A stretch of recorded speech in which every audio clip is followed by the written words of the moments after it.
start yung recording na natin for our final topic, which we will start with the basics of second order differential equations.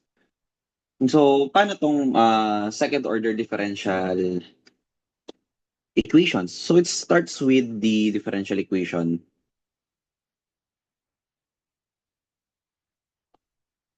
Masulat natin dito, d squared y over dx squared is equal to the function x, y, dy over dx. Or mag-start tayo sa linear equations.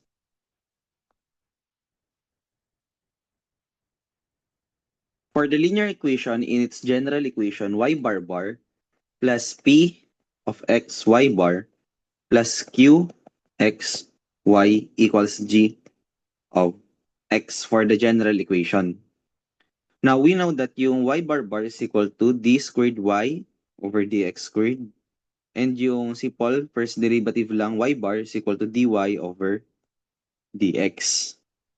Now, we start with the homogeneous equation.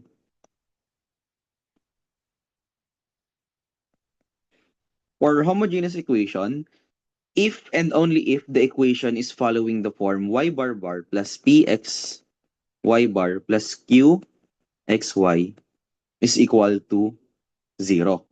If the second order linear equations cannot follow, then it is non-homogeneous.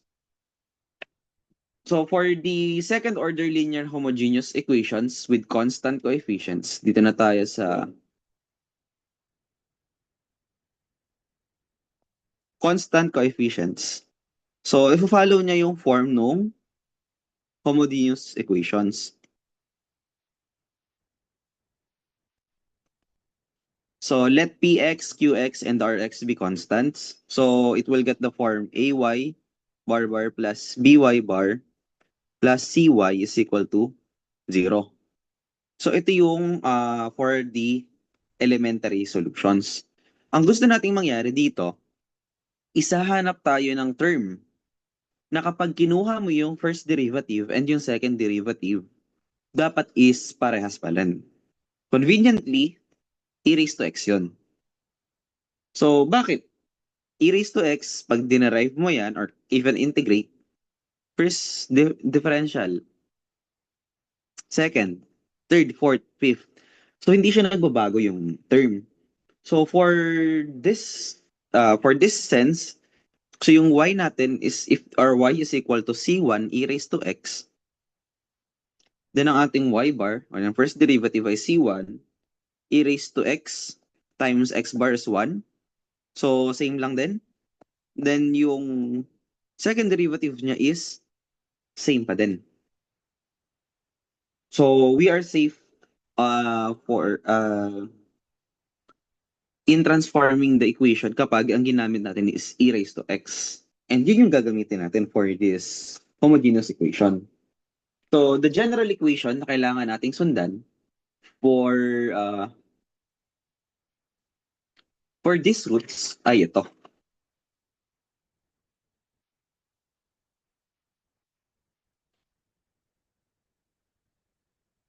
So combining both equations or checking out the characteristics of the equation, malalaman natin na yung equations na ginagamit natin comes in the form of y bar is equal to re raised to rx.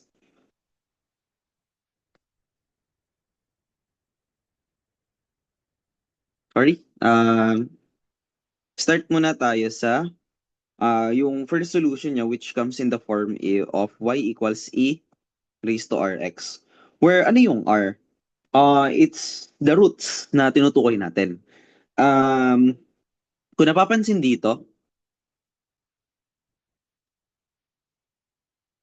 may kamukha siyang equation which is the quadratic equation. So mamaya papalabasin natin yun and yun kasi yung mas madaling solving process. Pinapakita lang sa atin muna is yung theory.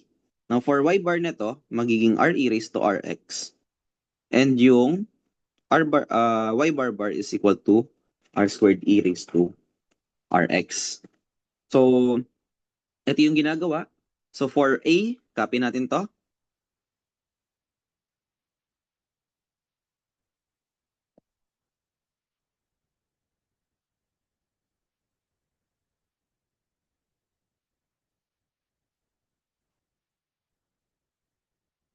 So, ang papalitan natin dyan is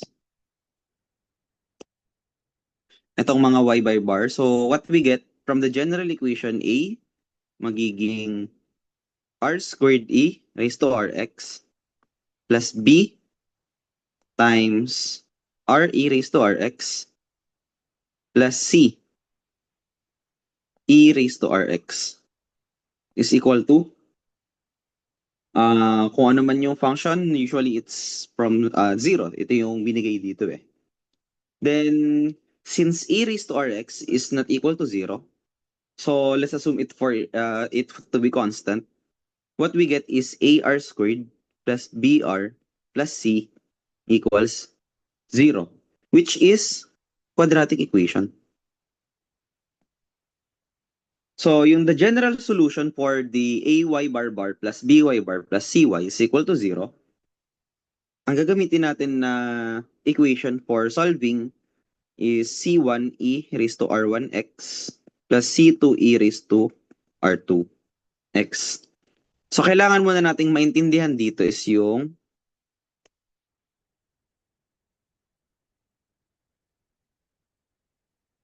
concept ng discriminant. So, ano ba yung discriminant muna? So, ang discriminant is yung b squared minus 4ac sa quadratic equation. Di ba yun yung negative b, positive negative square root of b squared minus 4ac over 2a. Ito, ang discriminant. It can tell us something. So, pwedeng, ito yung mga pwede mong makuha doon.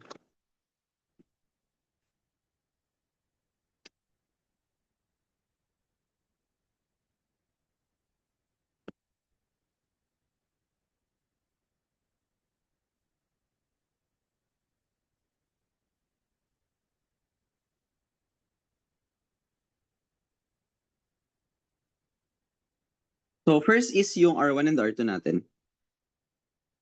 Roots 1 and roots 2 ay possible na real and distinct. Ibig sabihin, magkaiba lang sila ng value. Now, another possibility is for R1 and R2 ay complex conjugates. Complex numbers sila, imaginary yung isa, possible, pareha sila. And last, for R1, R2, pwede siyang maging real and equal. So, mga perfect squares naman to. So, ngayon, try nating isolve lahat ng mga cases. So, we start with yung pinakasimple is the real and distinct roots. Yun yung pinakaunang masasolve natin. So, for real and distinct roots, so magbigay tayo ng isang sample.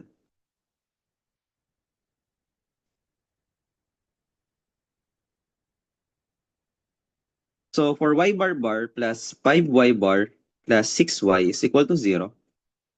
Instead of gagawin pa natin tong mahabang to, given conditions tayo na y0 equals 16, y bar 0 equals negative 38.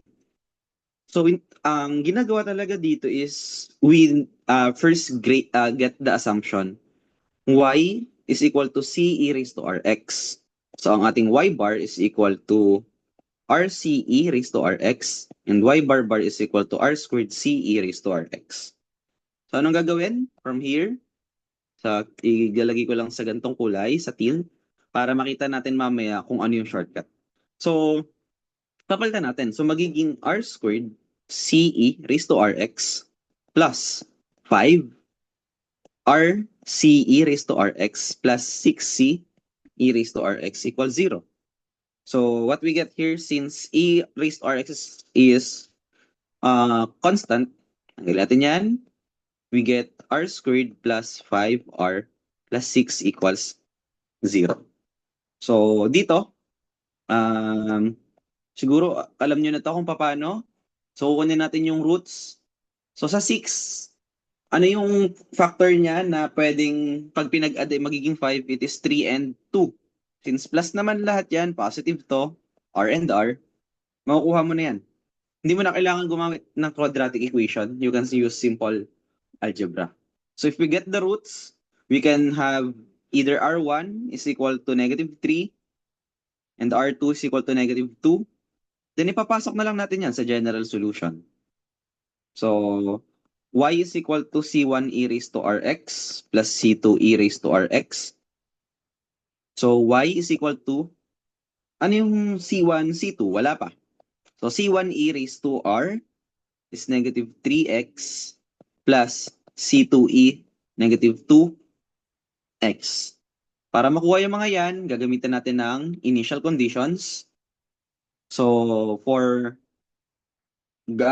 gamitin natin yung una, y0 is equal to 16.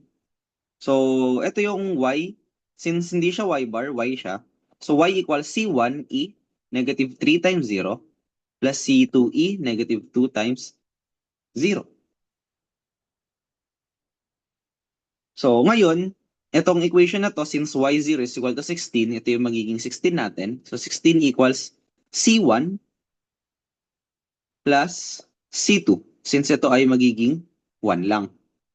Now, for the other condition, we have y bar 0 equals negative 38.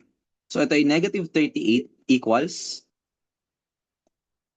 c1e negative 3 times 0 plus c2e negative 2 times 0.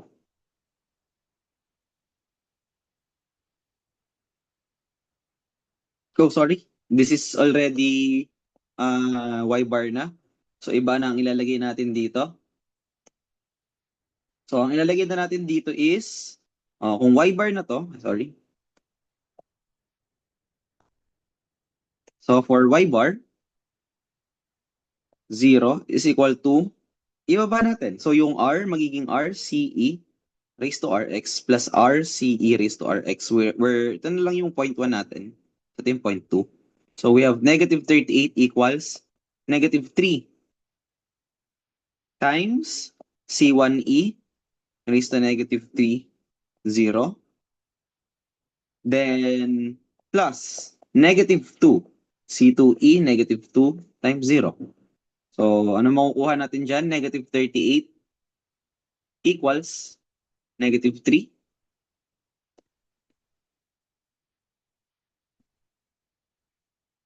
C1 plus, or minus rather, minus 2 C2.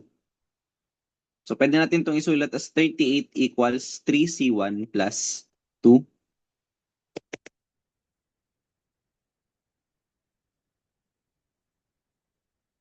C2.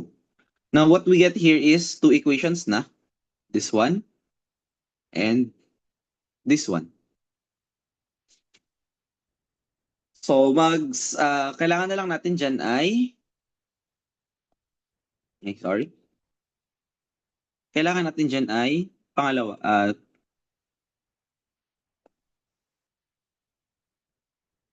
so, kailangan natin dyan ay two equations. So, solve muna natin to dire-diretso using this process. Pakita natin mamaya yung isa. So, for first is C1 plus C2 equals 16. And the other is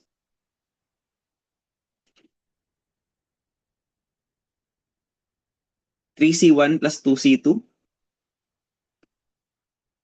equals 38. Two equations lang naman yung kailangan natin. So, up to you kung paano nyo ito sinasolve. But sa akin, gusto ko lang mag-isolate ng isa. So, C1 equals 16 minus C2. Then for this one, 3C1 equals 38 minus 2C2. C1 equals 38 over 3 minus 2/3 C2.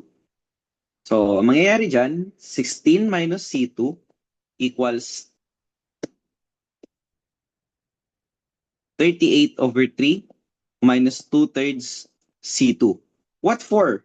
Nasaan yung C1? Equal kasi silang dalawa. So, gagamitin ko na lang ay ito. So, pwede ko na ipasok, multiply ko lahat by 3, pwede. So, mangyayari dito ay, or alternatively, I can divide naman, but, so let's proceed. 30, 8, 16, 48, minus 3C2 equals 38 equals 38 minus 2C2. Transpose, lipat natin. 48 minus 38 equals 3. 3C2 minus 2C2. C2 equals 10. Then for C1 plus C2 equals 16. C1 plus 10 equals 16. C1 equals 16 minus 10. C1 equals 6. So, pag sinulat na natin yung final formula, we get y equals C1e raised to Rx, R1x, plus C2e raised to R2x, or y is equal to, ano yung C1 natin? 6e raised to, ano ang R1 natin? So, ang R natin ay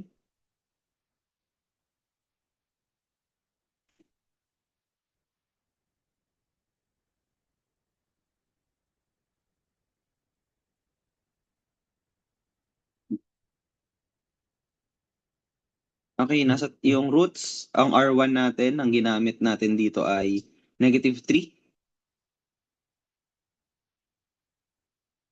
plus, ang C2 natin ay 10, E, -2x. So, ito yung final answer. Now, how about dun sa shortcut na tinatawag na pwede nating gamitin? Well, isolve lang natin ulit, tapos gagamit ako ng other methods. So, lagyan natin dito, other method. So, mag-try tayo from, di ba, we have y bar bar plus 5y bar plus 6y equals 0. If you solve enough problems na to, mapapansin mo na hindi mo naman kailangan idaan from e raised to rx. Although, syempre, inintroduce muna natin siya para maintindihan niyo siya sa nanggaling. Pero simply, for bar bar, replace it or yung second integral, palitan mo ng r squared. Pag isa lang, palitan mo ng r raised to 1. And kapag wala, or constant siya, 0, raise mo lang to r raised to 0, which is simply 1. So, mangyayari dito, yung y bar bar mo magiging magiging r squared plus 5r plus 6 equals 0. Yung kanina. So, hindi mo na kailangang isipin itong mga haba na to. Yung mga yan. To. Hindi na. So, saan ka na lang? Diretso ka na dito. So, kailangan na natin isulat yung conditions given. Y0 equals 16. Y bar 0 equals -38. So, solve natin to using methods na iba dun sa kabila. Kayo na bahala mag-mix and match ng mga methods na pwedeng gawin. But for this one, pwede kayong ito pa rin pinakamadali for me. So, R, dahil R squared siya, plus lahat, 2 and 3 equals 0. So, R1 equals -2, R2 equals -3. Okay na ako doon? Kailangan ko nang hanapin si characteristic. So, y equals C1e raised to R1x plus C2e raised to R2x. Y is equal to C1e -2x plus C2e -3x. So, using the initial conditions for y0 equals 16, 16 equals C1, C1e -2 times 0 plus C2e -3 times 0. So, for 16 equals C1 plus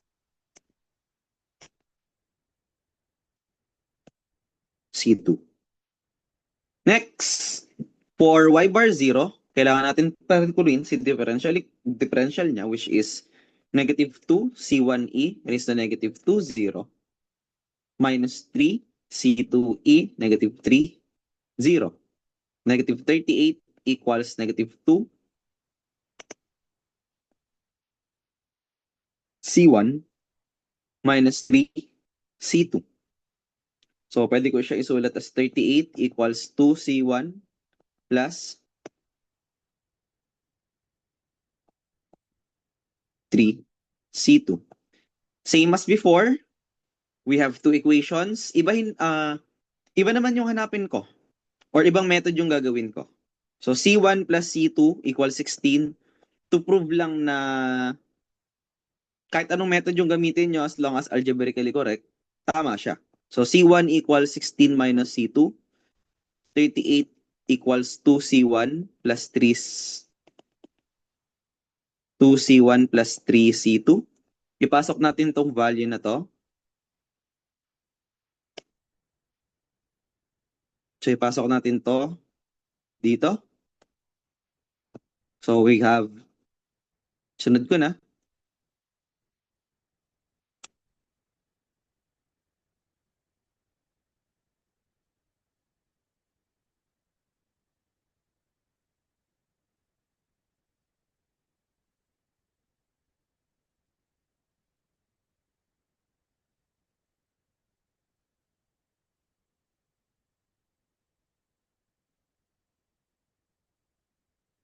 yan.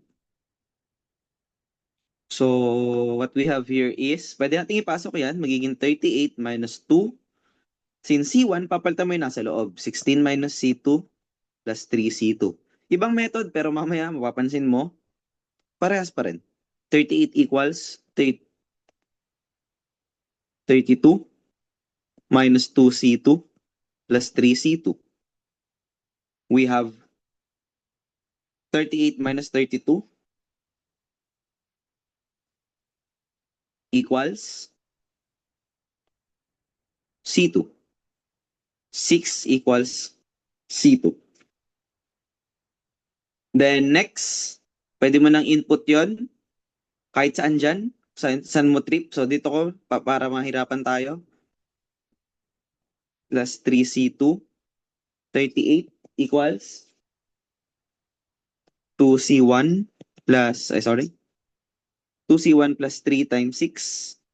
So 38 equals 2C1 plus 18. 38 minus 18 equals 2C1.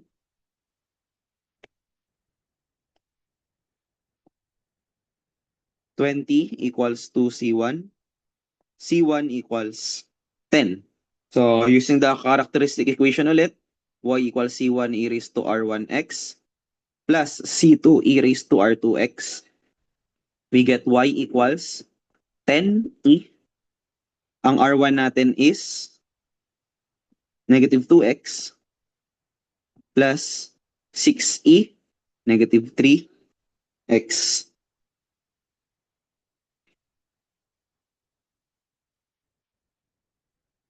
Side by side comparison.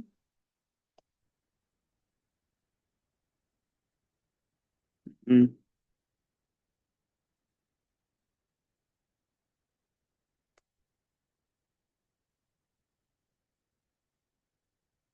Ano nangyari? Parehas lang din yung sagot. So, nakukuha. Regardless of the algebra na gagamitin mo, as long as tama yung steps, no problem, makukuha mo yan. Kayo na din bahala if you want to follow this one, other methods, or yung nasa taas. Pero kung ako, personal note, ang gagawin ko dyan, personal steps, use, ito,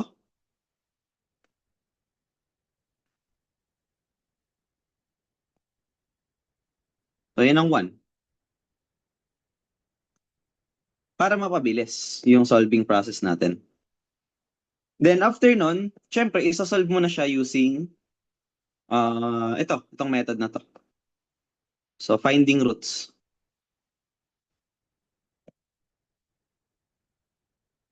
Find the roots. Next, syempre, sasagutan mo pa rin siya as is. Where for 3, ito gagamitin mo.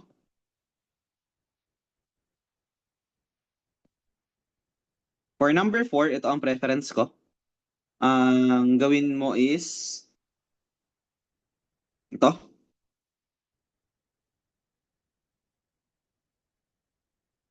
For two equations, mas maganda sa akin na i-equate mo siya in such a way na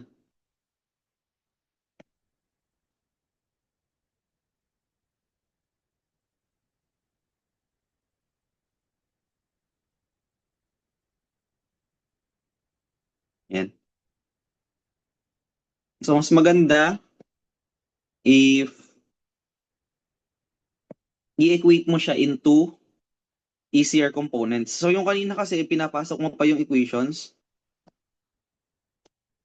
Pero dito, sa method na to, hindi na.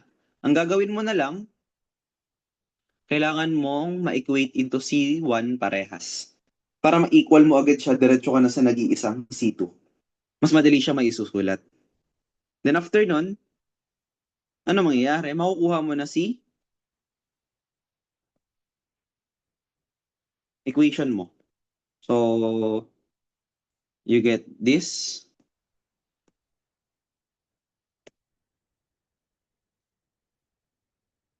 Then, okay na. Nasagutan mo na siya. That's it for homogeneous equation.